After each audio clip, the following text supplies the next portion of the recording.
حضرات محترم یہ عیسیٰ علیہ السلام کا معجزہ تھا کہ آپ مردوں کو زندہ کر دیا کرتے تھے. تو لوگوں نے کہا کہ آپ آخری نبی ہیں, آپ آخری نبی ہیں. تو کہا نہیں نہیں لوگوں سنو, میں بتا دیتا ہوں میرے بعد جو نبی آنے والا ہے وہ آخری نبی ہوگا اور اس کا مقام ہم سے بلند ہوگا اور اس کا اعجاز وہ ہوگا کہ اگر اس کے ہمیں جوتے کے تسمے کھولنے کا موقع مل جائے تو ہماری معراج ہو جائے. اللہ 12 نبی منتظر رہے, یا اللہ اس نبی کو امت میں ہمیں بھیج دے, لیکن وہ اعجاز ان کو نہ ملا. اللہ نے ہمیں ایسا نبی عطا فرمایا. ہمیں تو کروڑوں مرتبہ اللہ کا شکر ادا کرنا چاہیے. اور یہ نبی کی عظمت آج سے نہیں ہے, نبی کی بلندی اور مقام و مرتبہ اللہ رب العزت جل مجدہ نے ہمارے نبی کو پاک سلبوں میں پاک رحموں میں منتقل فرمایا. آدم سے لے کر عیسیٰ تک جب نور محمدی آپ کی پشت مبارک میں تھا تو جتنے بھی فرشتے تھے سب پشت کی جانب کھڑے ہو کر کے صلاۃ و سلام پڑھ. تو کہا یا اللہ ہمیں اچھا نہیں لگتا تیرے حبیب کا نور پیچھے ہو. پھر پیشانی میں آیا, کہا یا اللہ اب وہ نور ہمیں دکھا دے. تو انگوٹھوں میں وہ نور آیا. آج جو ہم انگوٹھے جناب محمد رسول اللہ صلی اللہ تعالی وسلم کے نام پر چومتے ہیں وہ حضرت آدم علیہ السلام کی سنت ہے کہ ہمارے حضور کے نور کو دیکھ کر کے انہوں نے انگوٹھے کو چوما. تو پھر وہ نور منتقل ہوتا رہا.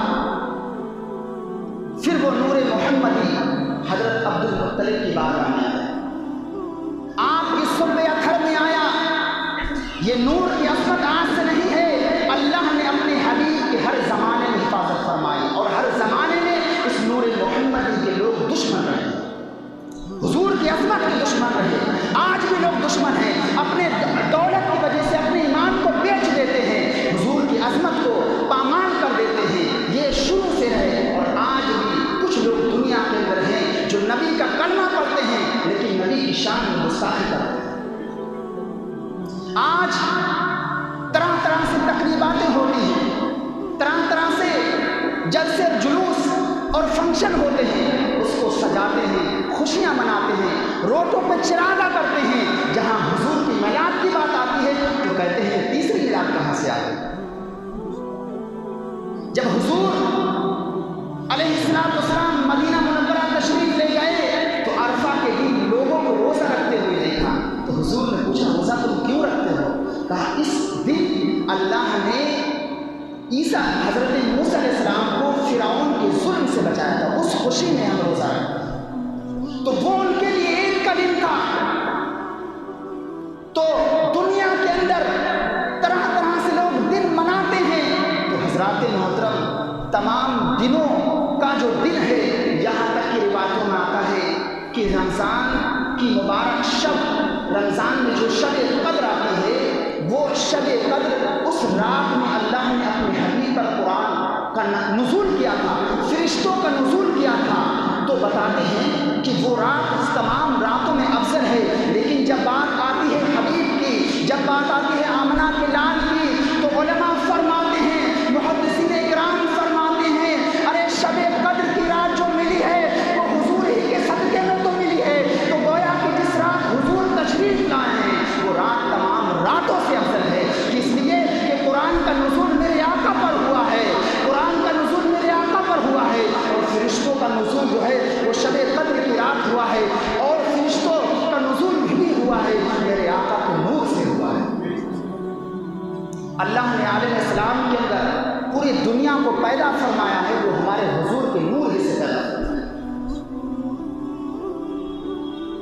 تو عبد المطلب یہ نور محمدی جب عبد المطلب کے ساتھ منتقل کر دیا گیا تو کئی عجائبات ظہور پذیر میں آئے. عبد المطلب فرماتے ہیں کہ میں حتیم کعبہ کے قریب میں ایک جگہ ہے, اس کو حتیم بولتے ہیں, اس میں سو رہے تھے. تو کہتے ہیں میں نے عالم خواب میں ایک منظر دیکھا, کیا کہ اچانک ایک درخت, ایک پیڑ زمین سے نمودار ہوا, میرے دیکھتے ہی دیکھتے بڑھتا چلا گیا, اس قدر بڑا کہ اس کی لمبائی آسمان تک پہنچ گئی اور اس کی چوڑائی اس کی چوڑائی، اس کی شاخیں، اس کی ٹہنیاں پھیل گئی اور اس کے پتے اتنے چمکدار تھے، اتنے روشن تھے، اتنے چمکدار اور روشن تھے کہ ہم دیکھ کے حیران اور پریشان ہو گئے، آخر یہ درخت، یہ پیڑ اتنا روشن و منور ہے۔ اس کے بعد کہتے ہیں کہ اہل عرب کے کچھ لوگ اس سے لپٹ گئے اور کچھ لوگ اس کو کاٹنا چاہتے ہیں، لیکن جب وہ اس مقصد سے جاتے ہیں تو ایک خوبصورت نوجوان ان کو روک دیتا ہے، ایک خوبصورت نوجوان روک دیتا ہے۔ تو میں نے اس نوجوان سے پوچھا، آخر یہ لوگ، کچھ لوگ تو اس سے لپٹ گئے ہیں اور کچھ لوگ نہیں لپٹ پائے، تو کہا جو نصیب والے ہیں وہ لپٹ گئے اور جو نصیب والے نہیں ہیں وہ اس سے دور ہیں۔ اس کے بعد جب خواب سے بیدار ہوئے، بیدار ہونے کے بعد ایک کاہنہ عورت کے پاس گئے، وہ کاہنہ عورت جو خواب کی تعبیر بیان، تو اس کے پاس گئے، آپ نے خواب کا منظر بیان کیا کہ میں نے ایسا ایسا خواب دیکھا ہے، تو وہ کاہنہ عورت حیرت میں پڑ گئی اور جھجلا کر اور چلا کر بولی، اے عبد المطلب، تمہاری سلب سے، تمہاری نسل سے ایک ایسا بچہ پیدا ہونے والا ہے جو عرب و عجب کا شہنشاہ ہوگا، عجب کا بھی ہوگا، عرب کا بھی ہوگا، پوری دنیا میں اس کی شہرت ہوگی، پوری دنیا اس کے قدموں کے اندر جھک جائے گی۔ اور یہ بات آج شاہد ہے، اللہ کا ایسا کرم ہے، یہ دین محمد ایسا پھیلا ہے، دنیا کے ہر ہر گوشے میں حضور کا چرچا اور حضور کے نام کا قصیدہ پڑھا جاتا ہے۔ اس کے بعد یہ نور محمدی حضرت عبداللہ کے پاس منتقل ہوا۔ جب یہ نور محمدی عبداللہ کے پاس منتقل ہوا، اس نور محمدی کی برکت دیکھیے، ہم تو خوش نصیب ہیں کہ اللہ نے ہمیں ایسا نبی عطا فرمایا۔ تو کئی کرامتیں لوگوں نے عبداللہ سے دیکھی، آج لوگوں نے کیا کچھ نہیں کہا، یہاں تک کہ لکھا ہے، حضرات گرامی میں کیا بتاؤں آپ کو، حضور کے والدین کے بارے میں لکھا ہے کہ وہ کافر ہیں۔ اللہ،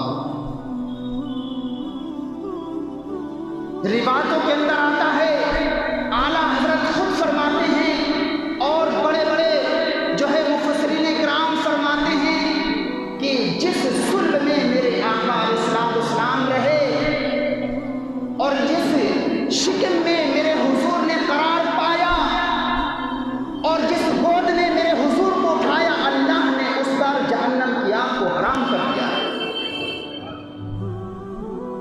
جس نے بھی ہمارے حضور کی مدد کی، اب آپ ذرا یہ بتائیے، جس نے مدد کی اس پر جہنم کی آگ حرام ہے، جس شکم میں میرے آقا علیہ السلام رہے، کیا وہ شخص جہنم میں جا سکتا ہے؟